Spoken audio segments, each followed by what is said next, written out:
Well, good morning. We've been talking for the last couple of days about some pretty heavy topics. We've been talking about morality and immorality and amorality and what those three things are and how they differ.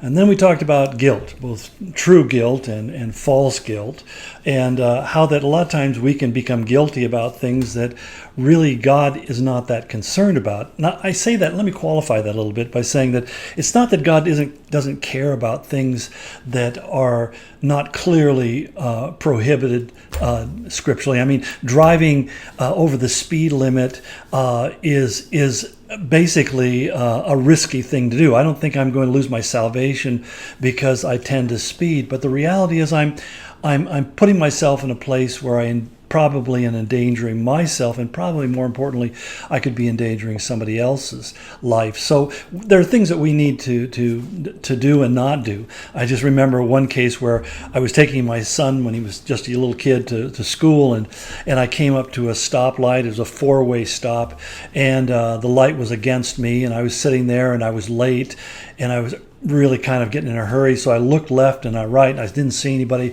so I just floored it and went right through the red light. I mean, from a dead stop right through, there was nothing I could say to justify it, especially when suddenly I saw some red and blue lights flashing behind me, and I got pulled over.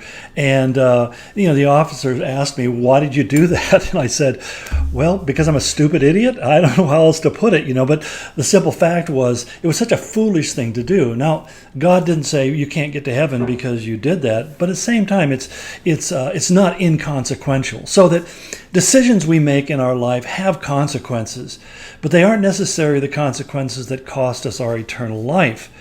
But that's where the issue of morality comes in. When we know that God says, "Thou shalt not," and we do something, we begin to feel guilt, and we should feel guilt.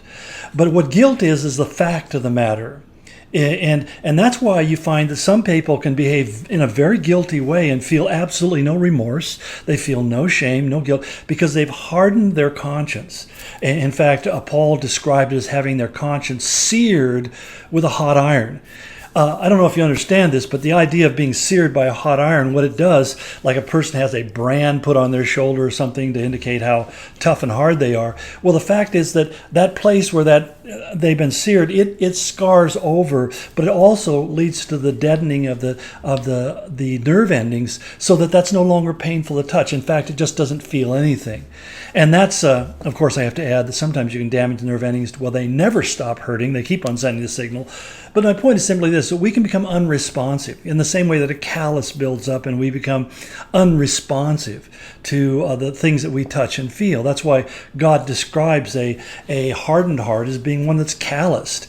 In other words, it doesn't respond to the touch of God any longer. And that's what happens when we talk about people becoming sociopathic personalities.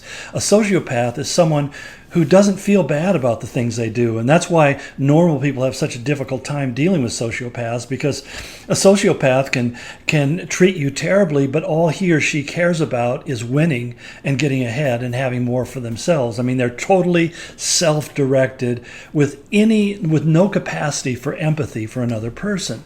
And that's what sin does. Psychologists argue, is it something we're born with? Is it something we developed? I can't answer that definitively, but my own opinion is I think that sociopaths learn to become sociopathic. They deaden themselves to a point where through repeated abuse of the laws of God and disregard of them, they no longer have a response to it. And so this becomes a real question. But what normally we feel is when we're guilty of something, we feel a sense of shame. We know we've done something wrong.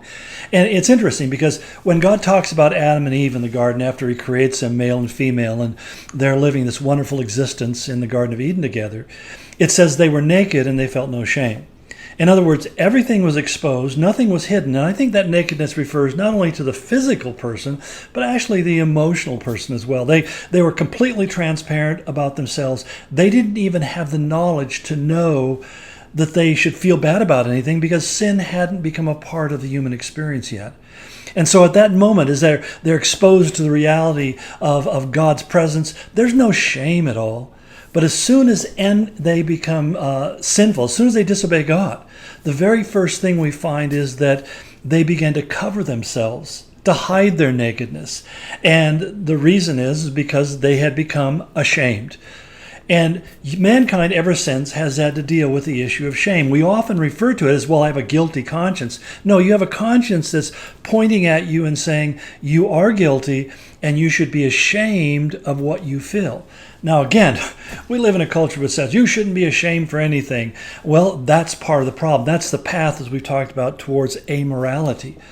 But the reality is, just in the same way that when I put my hand next to something that's hot and I feel that warmth, and I know instinctually if I touch that, I'm going to feel great pain.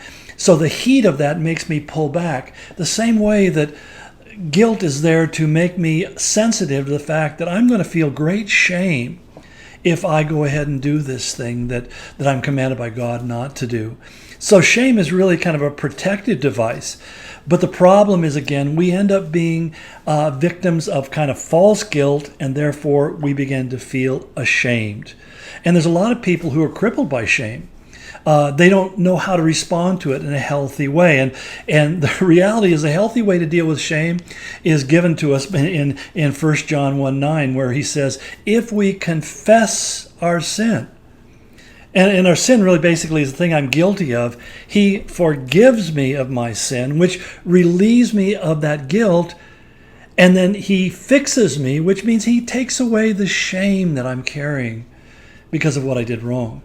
So let me say this, that if you're feeling ashamed about something in your life, how do you change that? Well, you don't change it by pretending it wasn't wrong.